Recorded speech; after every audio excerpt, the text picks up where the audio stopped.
आज मैं बनाने जा रही हूँ काढ़ा।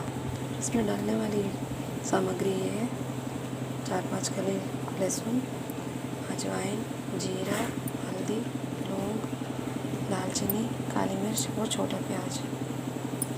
इन सबको मैं और 2 गिलास पानी डालना है, इसमें डाल के अच्छे से उबालना है। देखिए दोस्तों, सारी सामग्री मैंने इसमें डाल दी है। मैं इसको उबालने रख रही हूँ तेज़ आंच में। थोड़ा गर्म होते थे उसको मीडियम फ्लेम में रखना है।